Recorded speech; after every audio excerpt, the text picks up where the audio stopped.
Değerli izləyicilər, videonu bəyənib kanala abunə olun ki, hər kəs son xəbərlərdən anında məlumatlansın.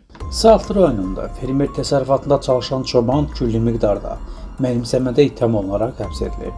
Xəbər verilir ki, Dədə Qorqud kənd sakini Nahid Təhməzov fermer Kamal Kərimova məxsus 2000-dən artıq xırdaboynuzlu heyvanı müxtəlif vaxtlarda sataraq əldə etdiyi vəsaiti şəxsi ehtiyaclarına xərcləməkdə şübhəli bilinir.